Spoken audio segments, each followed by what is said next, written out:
Welcome, everybody. Welcome to the University of Notre Dame Idea Center Innovation Rally. We're glad that you can join us today. We are very excited about the program that we have to bring to you today. My name is Brian Ritchie. I'm the John and Kathy Martin Associate Provost and Vice President for Innovation and direct the Idea Center here at the University of Notre Dame. The Idea Center is specifically designed to incorporate all the aspects of innovation and entrepreneurship on campus, including all of the commercialization activities, all of the student entrepreneurship activities. We also have a venture fund, a seed fund that we run, and we also are the bridge to the community in terms of helping to transform the local ecosystem into an innovation and entrepreneurship hub. And excited to talk a little bit as we go about some of the things that we've accomplished over the last 3 years, including starting over 100 companies now and working with a number of students and faculty, staff, and community members to create new entrepreneurial ventures. Normally, we would have this innovation rally in person and we'd serve you a very fine lunch and we'd be able to mingle and get to know our speaker in person, but given the COVID environment, we're forced to do all of this online. And while it's not going to be as good as it would have been in person, we're grateful that you're a part of this and appreciate your support of the center and also the university. Hopefully by next fall, we'll be able to do these innovation rallies in person.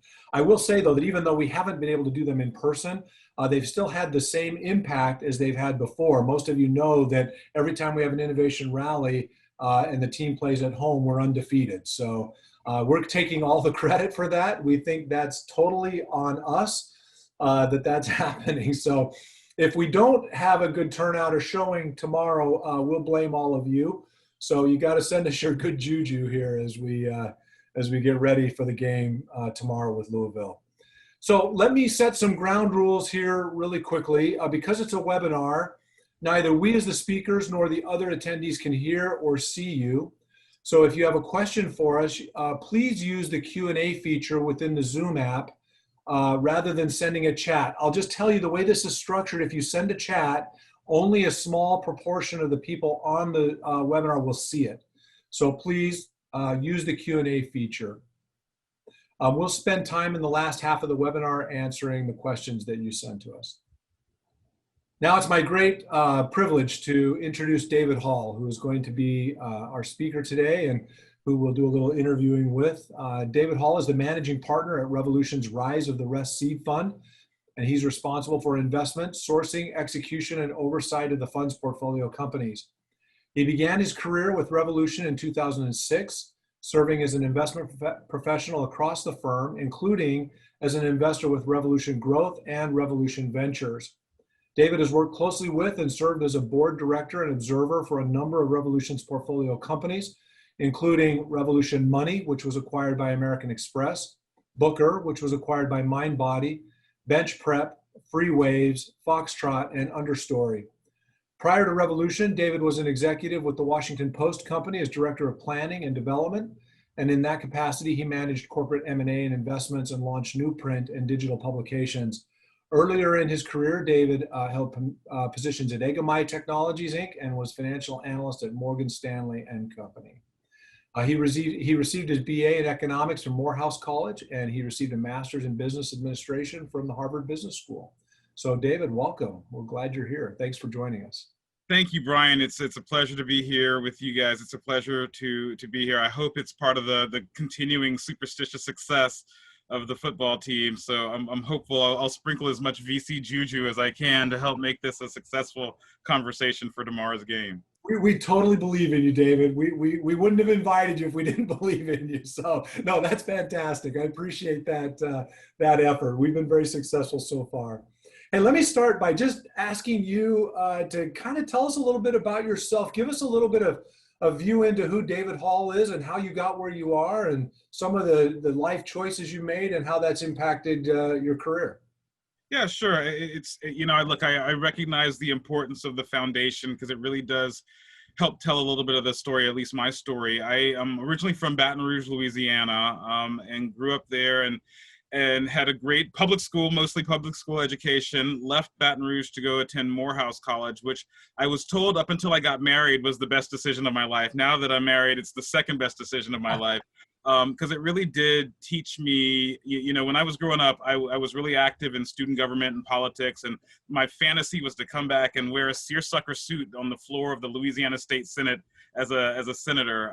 And it was going to Morehouse that taught me about totally different career paths that are so differentiated from Southern politics. One of those career paths that I took was through a scholarship and an internship opportunity, got to work up in New York City at Morgan Stanley on Wall Street. And it was an eye opener, and it was a career changer for me because, being a guy from the South, there wasn't a lot of sort of high finance exposure that I had, but then getting onto the street and learning and just really being exposed. You hear all of these brand names, companies like Goodyear and ExxonMobil, and you hear them as consumers, but then being able to like tear through their balance sheets and understand sort of connecting their stock performance to then what you see as a consumer on the store shelves or as you're driving through the city was such an amazing eye-opening experience in learning in business for me. And and I took to it like, a duck to water. It was just, I was in it, and it was where I was going to spend the rest of my life. I knew that then. And that was only after a couple of years on Wall Street. When I was there, it was sort of the late 90s, and the next big thing was the tech boom. And one of the good things about Morgan Stanley is you have all this amazing access to research and resources. And after doing a little bit of searching, I found this company called Akamai Technologies in Boston. Akamai at the time, basically, it was one of the, it's a content delivery network, and it was one of the grandfathers of streaming. They really helped distribute streaming across the internet so that instead of always going back home to the server to hit, it could pull it from the path of least resistance to allow the word buffering, which is such a late 90s term. You don't see that anymore because the internet is so much more distributed today. Akamai was one of the leaders there, and I just said, this is a great way for me to learn technology, a great way for me to enter into this field. I was on the business side of that, but it was still a phenomenal sort of steeping in smart rocket science type technology that really did deliver a better consumer product, a better vision for the future for consumers. While I was there, I did realize that, I'd been a practitioner of business as both as an investment banker and then as a technology exec. And I needed that laboratory, that academics grounding for what I had learned and what I'd been practicing. And so I made the decision to go to business school. I had probably the shortest move of anybody in my class. I moved a mile from downtown Cambridge to the Harvard Business School campus. But it was yet again another fantastic eye-opening experience where I just got to meet the world of business. I'd had a very focused, U.S. focus on my experience thus far, but just the number of students coming from around the world helping me understand and have a broader aperture for both sort of the ebbs and flows of global business. But honestly, more importantly to me at that time was really honing in on things that I was really interested in. And the thing that I really got interested in was tracking and following and managing disruption, because I saw that as not only sort of an element for good in business. How do you disrupt the ways that things, big businesses are interacting? How can technology lead that disruption and manage that disruption? And how can it bring prices down, bring up productivity, make lots of really positive changes for business? And so becoming a student of disruption, I did what most newly minted MBAs do. I looked at the landscape of the world and said, where are there industries that are being affected and impacted by extreme disruption? And what bubbled up to the top of my search was local media. And it was at the time being, onslaught from the traditional tech companies like Google for breaking news. It was its core business model was being undercut by the Craigslists of the world, just wiping all of the classified ads out of there, which is just the profit for local newspapers. And so I knew that there was going to be challenges, and I was ready to go help tackle those challenges. And so I joined the Washington Post company. This was long before Jeff Bezos bought it, but while it was being stewarded by the Graham family. while I was there, it was just a phenomenal way to learn exactly the pluses and minuses of local media.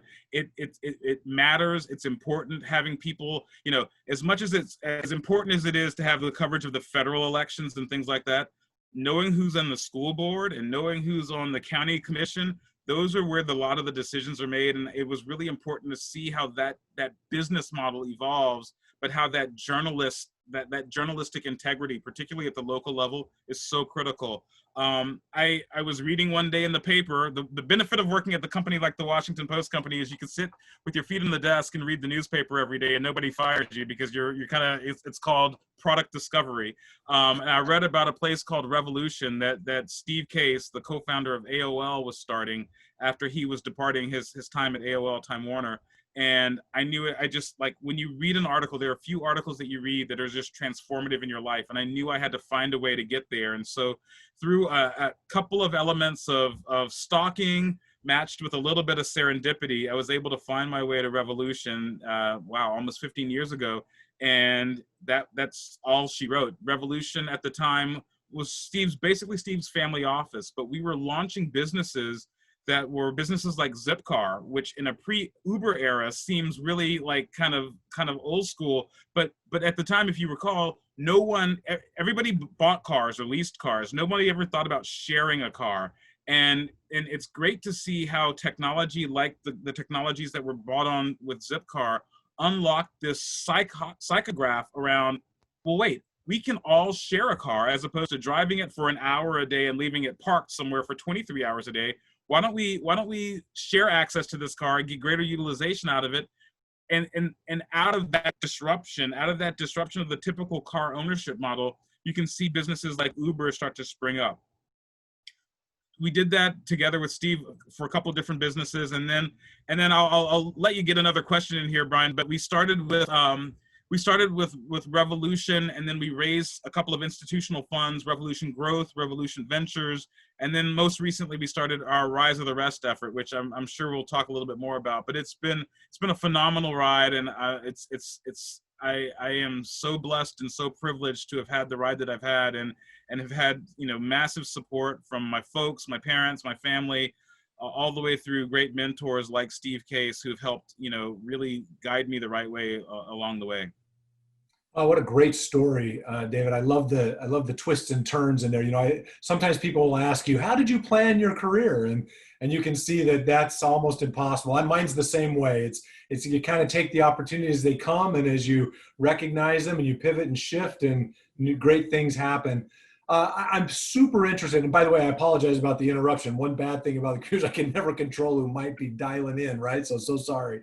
But talk to us about Rise of the Rest. I mean, this has got a very unique thesis, right? And kind of what was the thrust behind it? Whose idea was it? And how do you see its mission as you go forward? Yeah, Rise of the Rest, the origin story of Rise of the Rest started when President Obama asked Steve Case to be part of the Jobs and Competitiveness Council, which collected a lot of business executives together. And one of the big findings, this council created lots of things, including the Jobs Act, which sort of kicked off crowdfunding and things like that. But one of the more important things that this council really looked at was, like, how can regional economies jumpstart the startup economy? How can regional ecosystems really stand up startups? Because one of the things that they were finding was, we spend a lot of time talking about job growth and where job growth comes from, and we know that most big business, most large corporations are on a pretty systematic decline of job growth, and even small business, believe it or not, the net new job growth, a restaurant opens up, a restaurant goes out of business. What comes in that place? Another restaurant that's also employing 30 people. So, like, it's not a net new job creator. Net new job growth comes from startups, and it's the guy or gal sitting in their garage that goes from one person to two people to 10 people to 20 people to 200 people. that's where the net new job growth comes. And as they were studying this, they were recognizing these regional phenomena that weren't occurring. And so they started something called Startup America Partnership, which looked at doing this on a state-by-state basis. And then at Revolution, we saw that there were also smaller segments, cities, that we could go to and really go in and learn more about what's happening in these cities and stand up and support these startup founders who are often disconnected from the corporations, disconnected from the universities, and try to convene them together to both, let everybody know that startups are going on in your town, startups are happening. How do we convene the right crew? How do we sort of acknowledge the challenge that startups are having? How do we celebrate them by letting them sort of have center stage? We would do it through the form of a pitch competition where we'd solicit local startups and we'd elevate one or two for an investment, and leave behind this notion that there are great startups being built in a lot of these communities around the country. We've now been on 40 different tour dates. We do 5 cities in 5 days. It's a massive operation for us. But we've now done 40 cities, and as we've been on these tours and on these cities, we've met dozens of companies that are phenomenal companies, but also dozens of little e entrepreneurs, people who are starting nonprofits or people who are working in the entrepreneurial ecosystem to stand up and help support, either veteran-led companies or minority-led companies, or focused on just like reinvigorating old buildings or old parts of the community. And all of this is all gendered towards how do we build more startups? How do we get more startups created to help address some of the challenges that our country, that a lot of these regional economies are going through?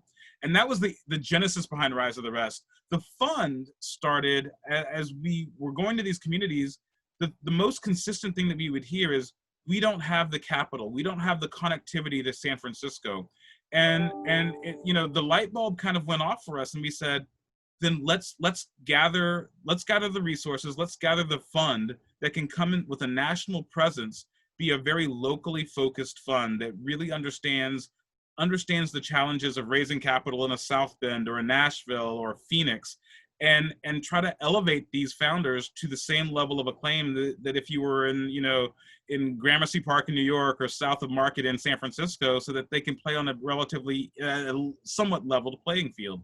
And we launched the fund originally in 2017. We gathered together a couple dozen of the most well-known business leaders and executives and financiers of our time, people like Mike Bloomberg, Meg Whitman, David Rubenstein, and gathered these folks together to join us as investment partners and launched our first $150 million vehicle.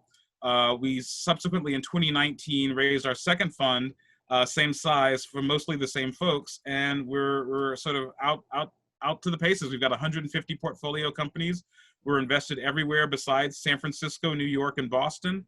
And we're always looking for really great entrepreneurs and great founders who are building in extremely disruptive technology companies that are solving the big problems.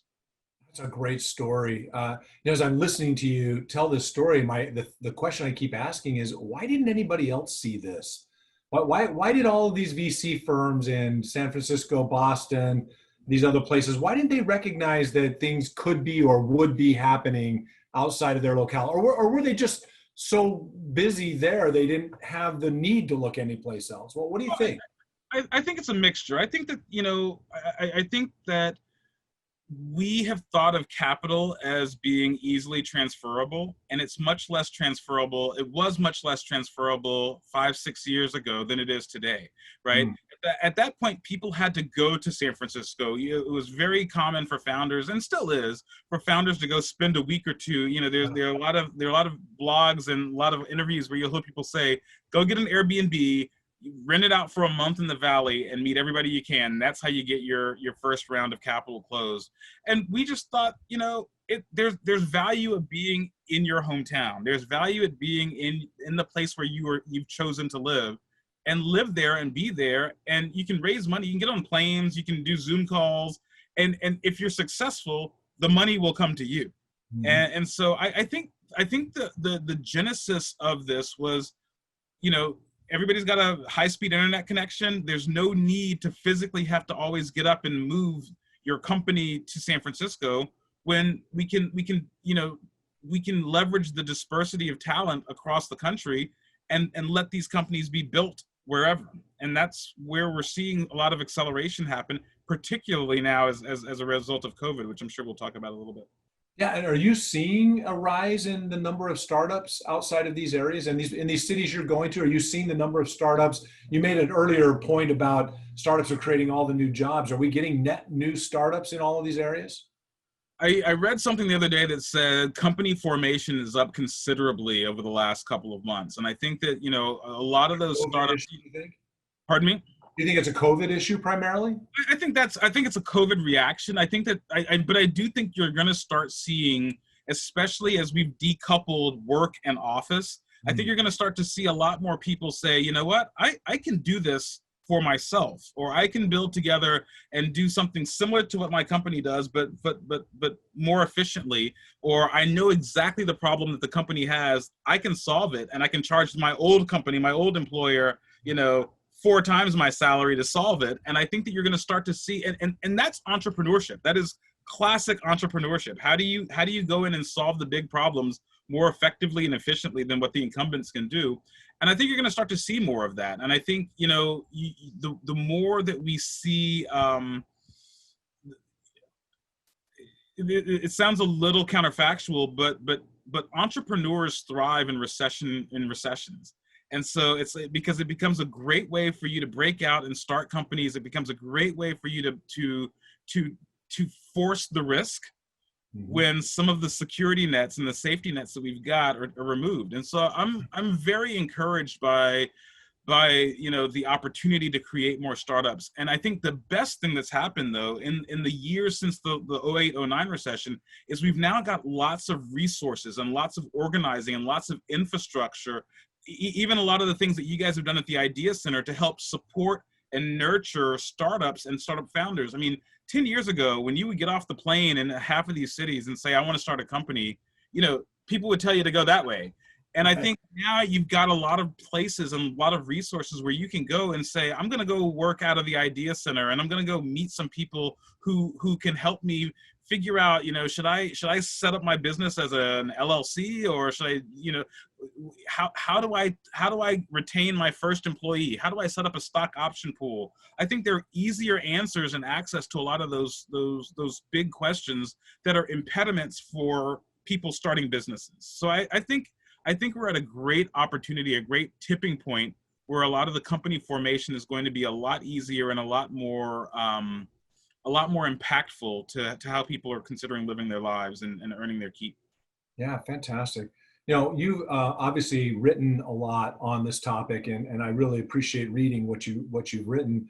One of the things you've mentioned is that Indianapolis is a second wave city. I'd love you to talk about what are second wave cities and how might South Bend Elkhart become a second wave city? What would that look like? I'd like your view on that if you could. Yeah, so Indianapolis has been a phenomenal city for us, and one of the reasons behind that I think the success of Indianapolis, not only did we go there on a Rise of the Rest tour, so just like you like to take a little bit of credit for the football team, we like to take our small piece of the success of seeing Indianapolis and what was happening there early on. But there have been a handful of businesses, one of which was this company called ExactTarget, which was a marketing tech company. ExactTarget was acquired by Salesforce. The company was big, it went public, but it was ultimately acquired by Salesforce. And one of the things I think Salesforce saw was how the team and the executive team from ExactTarget had harnessed such phenomenal talent, kept them local. And when the exit happened and the acquisition happened, these guys didn't go buy private islands and fly all over. They stayed at home and they built things. And it was so impressive to have that network density of smart, dedicated technologists in Indianapolis that Salesforce effectively chose Indianapolis to be its HQ2 and has like this huge Salesforce tower in downtown Indianapolis. And it really created the flywheel now so that there are neighborhoods in Indianapolis that were kind of, not going the best way, but are now fully, reinvigorated with coffee shops and, dry cleaners and doctor's offices that weren't there before, because you've got now thousands of people that are there. And I think as we look to mid-sized cities across America, how do you harness the talent that the community is, both through the university, through the public school system, are paying to create and train and educate. How do you keep them there? And I think it's about creating companies that can harness the talent that works for the local community.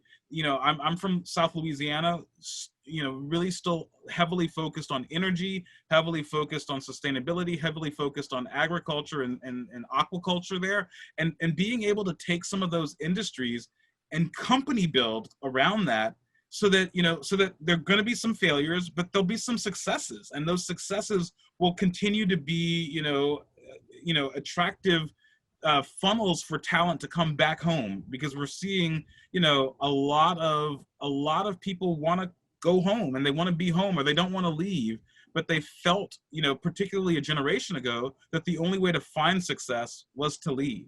Now you got young kids coming back to Indianapolis, and instead of their parents encouraging them to go elsewhere to go find opportunity, they're saying, well, you can come here and you can find just as much opportunity at home. And I think that parable is really interesting, where you take some really great success stories, amplify them, and leverage that to create a deeper, more dense community of technologists, of manufacturers, whatever the industry sector may be, and leverage that as an encouragement to spin a flywheel, to bring people home, to continue to advance industry, to not be fearful of taking risks, and really leaning into that risk.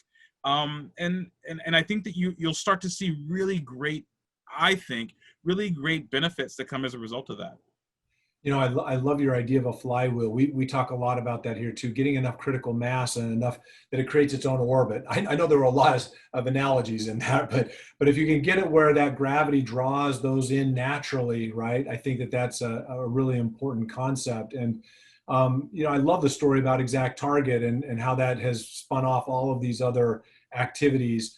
For a long time, this, the Midwest has developed an amazing amount of human capital. I mean, you think about all the universities, some of the best in the world that exist in this upper Midwest area, but we've not done a great job keeping those graduates here. So to the extent that we can create opportunities and get them here, I think you're absolutely right. That will really help us with that transition. But that actually leads to another question, and that even if we're successful in that area, and we've seen other places like, look at Austin and Salt Lake City, Provo area, to some extent Ann Arbor, maybe even Madison, Wisconsin, that have kind of grown these innovation hubs. But I would argue that the benefit has not accrued equally throughout society, right? I mean, there's been certain groups that have risen up with that, and other groups, usually women or underrepresented minorities, Black, brown entrepreneurs, who have not had the same opportunities. And I think that going forward, success is going to be increasingly determined by whether we raise all boats, not just some boats.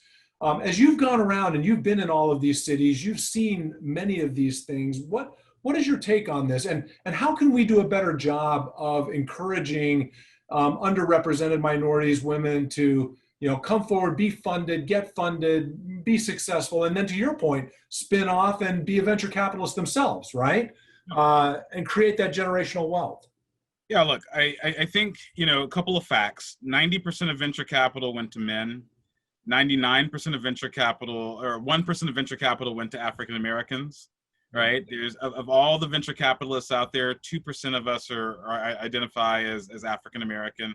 And so what this means for startups is it still matters kind of what you look like or who you are, what gender identity you subscribe to, and it still matters sort of what racial identity you subscribe to. And I think that it's troubling, and I hope that a lot of the things that we've been living through as a society over the last couple of months are leading us to some resolution and recognition and some change. I think that there are a lot of efforts. We've got a big effort that I'll talk about in a second that we're leaning into to try to improve this. But the historical perspective for us with Rise of the Rest in particular is, when we pick a city to go to, and we've been to dozens of cities, we'll start by going to that community and saying, like, hey, couple of local champions, let's convene all the people that you think we should meet. And invariably, Brian, what ends up happening is we start that host meeting, that first meeting, and we sit at this long table and we look around, and it's not at all a diverse table. That's right. And we're like, guys, like we can appreciate, and it's guys, we can appreciate that this is your view and your network of the startup leaders in this community. But surely some women, surely we need to add some people of color, and if we don't, we can be helpful in getting those additional table or chairs added to this table. But for the community to be more inclusive, we've got to start inviting as many people in and opening the doors wider, and checking our own sort of networks. Because I think one of the beautiful things, and I have this conversation with a lot of my colleagues, like your diverse candidates, your people of color around your table in your workforce, they've got their own network. I've got a network of people. I went to an HBCU. I know people all over the country that are doing slightly different things. And I've got the shared network that I have with my white colleagues as well. But like, we're not expanding our networks by either hiring people that we know, you're not expanding the cause of your business by only sort of keeping everything locked in. And I think the challenge is really recognizing, how do you open your circles? How do you open your networks? Because the data is irrefutable that diverse teams perform better. Yeah. And by adding that diversity, that means it's going to be a little bit harder on the front end. It's going to be a little bit harder to recruit, because you always just want to recruit. You want to fill that job as soon as it's there. But sometimes you need to start asking, maybe we should look outside of the people that we already know to fill this job. Maybe we should, post it on a couple of listservs that focus on women or candidates of color, so that we can add more diversity to this. Because I'm always taken aback, particularly as an African American, when you see like an ad on TV and you're like, there was nobody of color that you could have consulted before running this ad. Like, it's like, not only do diverse teams perform better, but bad mistakes are more costly, and they're really costly. Ask the folks at Wells Fargo about that today. And given some of the challenges that just having bad mistakes happen are just more costly to the brand and to the reputation. So I think one of the things that we're doing to confront this, and in the wake of sort of the racial and social justice protests that we saw over the summer, and the fact that we had to cancel our in-person Rise of the Rest physical tour this year, or postpone it, we decided to do a Rise of the Rest tour focused on equity, focused on Black founders. And so from December 1st to 3rd this year, we're going to be hosting a series of town halls and conversations, plus a $2 million pitch competition for Black founders, where the winner will receive an investment of $1 million from Rise of the Rest, from our main fund, also from the Morgan Stanley Multicultural Innovation Lab, and 100 Black Angels and Allies funds will receive $1 million fund. And then the runners-up will receive $500,000 investments, not prizes. Really important to characterize that. But we're doing it all virtually. So I advise everybody to go to tour.revolution.com to find out more information. I'd be happy to talk more about that. But it's one of the ways that we're taking the steps to try to level the playing field, and really trying to elevate, support, and shine a big spotlight on Black founders who are, who have a lot harder of a time. They get asked completely different questions. Black founders, women founders, Latinx founders, LGBTQ founders are asked different questions than the traditional, sort of straight white male founder about their business and about their business opportunity. We're trying to approach the circumstance by elevating them, finding them, giving them a bigger platform to talk about their business and their business opportunity. Has that been successful, David? Is Revolution, is a fund investing in Black founders at a higher rate than the national average? So I think we still have work to do on this front, but I'm really, really proud that about 40% of our founders are either women or founders of color, which puts us at a big advantage over the industry. And we think we think that there are a couple of reasons for that. One, we've got a pretty diverse team of investors and team members that are making these investment decisions. But I think our geographic focus actually does benefit us by looking in places like Atlanta, like Charlotte, like Phoenix, like Austin and Dallas, Texas, and Chicago. We have a little bit of a different lens than the typical, graduate that's walking in the doors in Boston or San Francisco. And I think that aperture, plus our team, plus our intentional focus on making sure that, whatever the founder looks like, or whoever the founder, however the founder identifies, when they walk in their door, they're going to get a fair shake, just like anybody else. We say no to Black founders. We say no to women founders. We say no to white founders all the time. But we also say yes as well. And it's not because they are any more exceptional than the already exceptional bar that we set for all of our founders. Right. But I think you just hit the nail on the head. It's not so much preferentially selecting them to be invested in, it's giving them the opportunity to make that pitch and to be excellent on the same standard, on the same stage with everybody else. Our fund is about the same as yours in terms of an overall 40% women minorities. We think we need to do better as well, and it's an area of focus for us as we move forward. But a challenge nonetheless for this industry. So I'm glad to hear you guys thinking about that and really and focused on that. Let me go to some questions here, if you're okay. Is that okay if we head to some question and answer? So there's a few of these here. Here's the first one. Says, will the trend of serial entrepreneurs moving to interior cities amplify the trend of excellent investment and growth here in the heart of the USA? I think so. I mean, I think that we are uniquely today at the confluence of a couple of factors. I think that we were already seeing sort of a coastal exodus back for the heartland, and I think that frankly COVID has really accelerated that. I was going to ask you that. Yeah, if you thought COVID was really driving a lot of that. I think it was happening, and I think that a lot of the pre-COVID sort of boomeranging of talent that was happening was kind of due to living conditions. And it's great to be a single person living in a 4-bedroom, 1-bedroom share with 3 or 4 other people, and you just build up some walls. But, when you want to start building a family and considering things like school and education and cost of living challenges, like downtown San Francisco looks a lot different than Detroit or South Bend, particularly if you grew up there and you've got, mom and dad and Aunt Sally and Uncle Mike who can help you sort of build your village for your family. I think that starts to be much more attractive. I think COVID just sort of threw everybody's foot on the gas for that. And I think, you're seeing, and I think a couple of the big indicators that we look to, thing number one was when a lot of the big tech companies were enabling folks to work remote at the same salary level for at least the next year until sort of June or July of 2021. That enables people to go sign leases in some of these places. And, look, a lot of them are going to go back, but some of them are going to stay. And I think what that means for the startup community in South Bend, in Indianapolis, in Nashville, is that they're going to be different people that are going to be showing up to some of these meetups and some of these interactions. And I think, you're going to be sitting at the coffee shop shoulder to shoulder with somebody, and you start telling them about their idea, and they're like, well, I'm a product manager at Google. Let me give you some insight.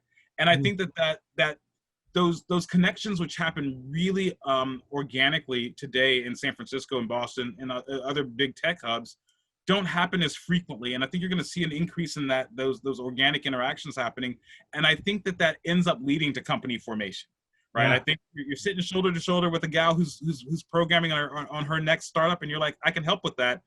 And then you get pulled in. And that's, entrepreneurship is extremely virulent and infectious. And when you start learning about it, you're like, I don't want to go back. And I'll move here. Or maybe we've seen this in a couple of our companies. You're the travel spouse who's had to uproot and move with your partner or your spouse to another city.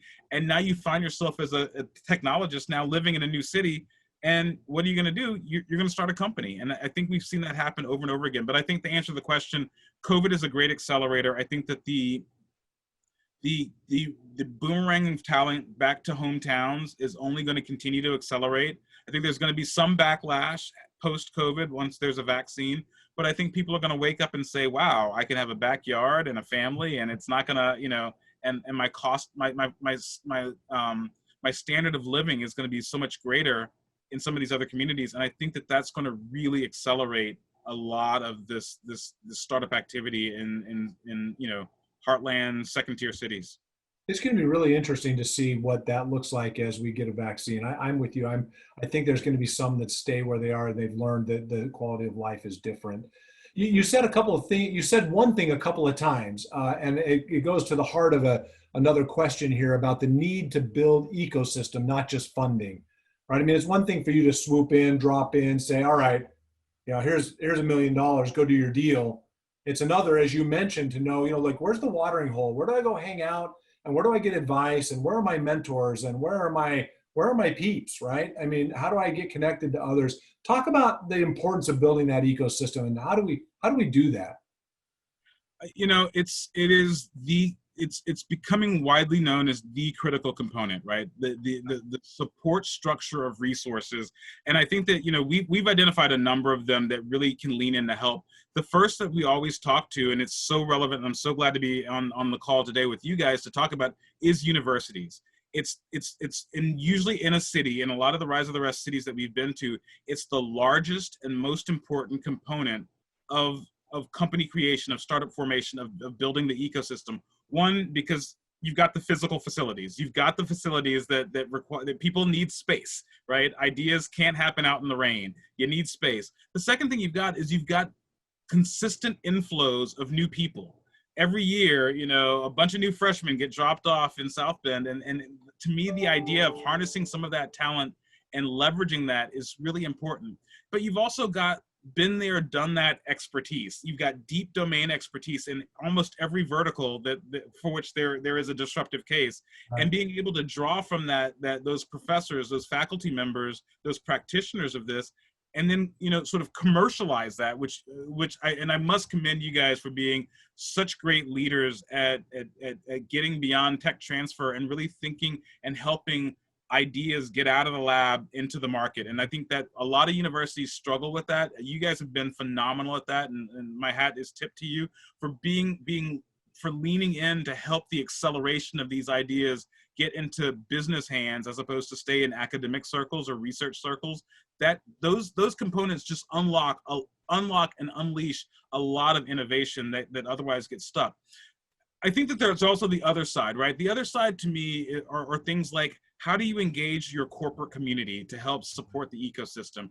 How do you get folks out of their corporate cathedrals and say, I need to either, hire some interns. I need to patronize some of these startups. I need to bring them in as customers, because the referenceable account that a big company can provide to a startup is huge. It helps to really set the tone for how that company can continue to grow. And then I think it becomes like really interesting partnership opportunities to leverage and help the big corporations manage the disruption. And then I think the final piece, and we talked a little bit about this earlier, is looking at activating the broader community. If one of the things that we try to do with our Rise of the Rest tours is constantly activate people on the sidelines, people who aren't really active with startups. They don't want to invest in startups. They don't want to touch startups because they fear the risk. And we're like, lean into that risk. If you're a partner at a law firm or a physician, it's really time, instead of investing in a restaurant, I guarantee there are a lot of startups that are much better risks than the next new hot, restaurant that some top chef contestant is starting. Like put some of that money that you've got to risk in a startup. And I think it'll be really interesting to activate some of the folks from the sidelines. That last point you made, we're recognizing that the importance of getting a local angel group together, for example, right, which includes a lot of these kinds of people, and then in getting that corporate set involved as well, because they may have been entrepreneurs at one point in time too, but in some cases you just got to get them remembering what that was like and get them re-engaged and reconnected. And the last thing that I would point out on this too, that I thought was interesting you brought up, is that density of ecosystem, when you go to Silicon Valley, it's all of those towns and all of those cities and everything together. But, in South Bend, it's a 3-block radius, right? I mean, it's a pretty small ecosystem that then has to build out in concentric circles as you go.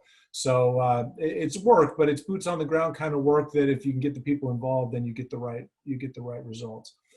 Okay, so we've had a number of people ask this one. I'll kind of combine it into one, but they want to know what it takes to get an audience with Rise of the Rest and make a pitch. How do they connect with Rise of the Rest fund, the Revolution funds? Yeah, look, that's super easy. We've got lots of, my job is, and I like on any given week, I'm listening to a dozen companies pitch. So I get through we get through a couple hundred a year easily, just because of the normal cadence. Generally the easiest way to get in front of any venture capitalist is through a warm introduction. It's through sending it to somebody who knows them, that can just say, hey, here's somebody that I know, take this meeting. For us, go through our website. You can email me directly at david.hall@revolution.com. Happy to take those emails. But I think the easiest way is to present. Look, I'll give just a little bit of my sort of my crib notes on the best cold emails. The best cold emails always don't bury the lead. What a lot of people tend to do is, if they've got a cure for cancer, they want to build up. And I'm a great sort of microbiologist. I've been studying this forever. I've got a lot of research. My research has been validated, and I think it's going to be the cure for cancer. Start with that. I've got the cure for cancer. I read those emails, right? Yeah. I'm a really smart microbiologist. Those get weighted for the weekend, and while I'm on the soccer field with my kids, that's when I read those emails. Don't bury the lead. Generally, put the facts up front. Give me a really short executive summary that's not, that's full of declarative sentences and not flowery language, and give me the right to read it and the right to say no, because it just might not be a fit for me. But I think when your approach to venture capitalists is really got to be tight and efficient and not lost, because if you have me reading between the lines, my immediate response is no, just because if it's too hard to bubble up to the top, it's hard for me to see through it. Yeah, but we're relatively easy to get through, and if you guys go through the Idea Center or come direct, we'd be happy to lean in and listen. Fantastic. And when you're thinking about the thesis for the Revolutions funds, when you said fit, what are you looking for primarily? Do you know are there specific aspects if you're talking to an entrepreneur and said, we look for kind of these 7 things, these 5 things, what are you looking for? Yeah, so I run our seed fund, so I'm really looking at the earliest stage of investing, and for me, there's not going to be a 5-year financial pro forma, or if it is, like, I'm going to poke holes in that all day. I'm really the main things I'm looking for. We always talk about like the founder bet. We analogize it to a horse race. I really care about the jockey and the track. Right, I care about the founder and how flexible, how deep their domain expertise is, how much they know exactly what they're talking about, and how they can connect what problem they're solving to why they are the unique person that can solve it. And that's a really important connection to me, because there are going to be sort of high times and low times in that business's evolution. And in those low times, it needs to be a very personal, very meaningful connection to the problem, because that's gonna be what sustains the entrepreneur through those challenging times when you're not getting those fundraising callbacks as quickly as possible, or those customers aren't sort of coming in as much as you'd like. On the track side, I just have to understand how the market makes money. How do businesses in this category make money? Is this a business that's big and has lots of opportunities to create winners, or is it a really tiny niche that has people always laugh, and you'd be surprised the number of pitches I hear where the founder says, "I've got no competition."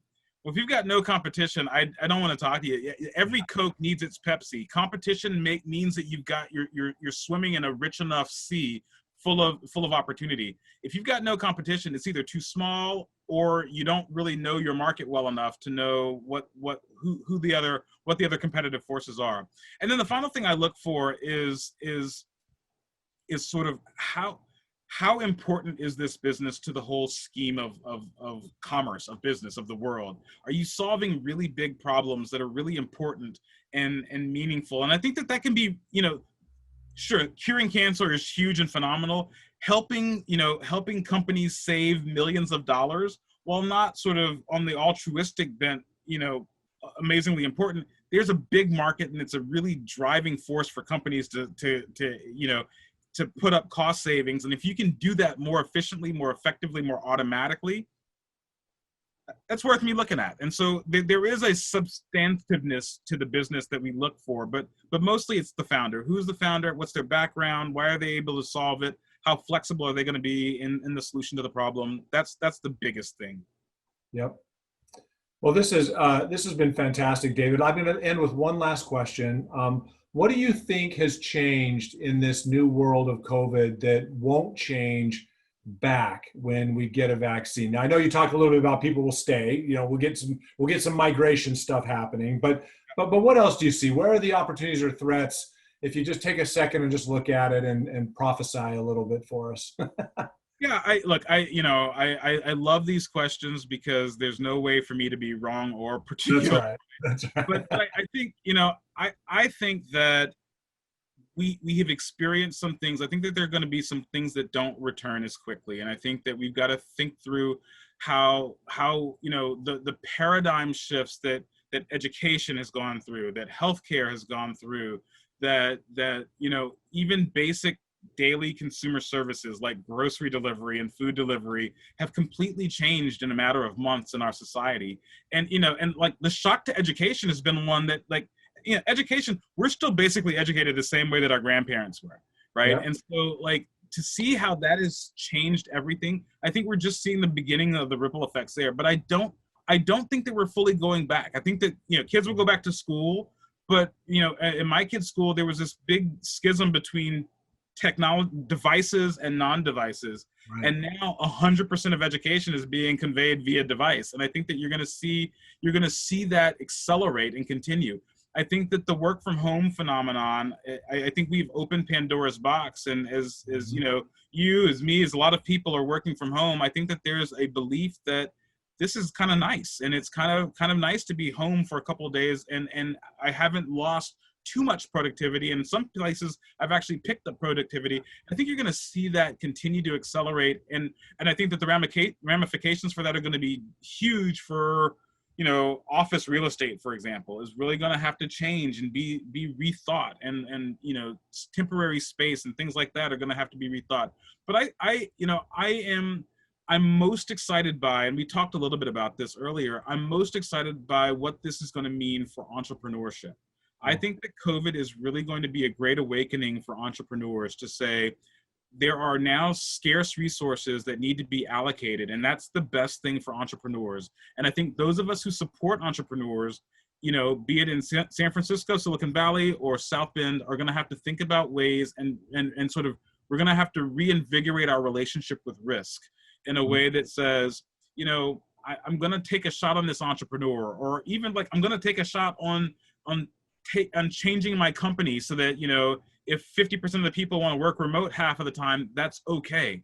And I think that I hope this entrepreneur-led sort of reimagining of risk and risk tolerance is the great thing that comes out of COVID, because I think that it's helping us think differently about some of the things that we've had, pretty locked in our heads. You go to school from September to June, and you go, and it's all, the teacher gets up there and lectures, and that just isn't going to be the case. And even after the virus, after we have vaccines, we're going to have to say what we're not going to go back to. And I think we're not going to go back to 5 days in the office every day. We're not going to go back to 100% of the class being taught by the teacher. We're not going to go back to spending hours going up and down grocery store aisles. I think that there's some of those things that are going to change fundamentally. But I think I think we'll go back to flying on airplanes. I think we're going to go back to in-person meetings. I think, it's going to be different, and it's going to be less than it was before, but I think it's going to happen. I think the first that's going to snap back, and I think you guys will all appreciate this, is people who want to get on the flight and fly to South Bend for tomorrow's game. I think that's going to return, and that's going to return quicker and more passionate than ever. So I really do think that, like, live events are going to come back, and it's going to be a phenomenal return because people miss that human interaction. Vacation travel, family travel is going to come back. But I do think, I think the way that we work is going to change. And I hope that entrepreneurs will lead some of that evolution and lead some of that change.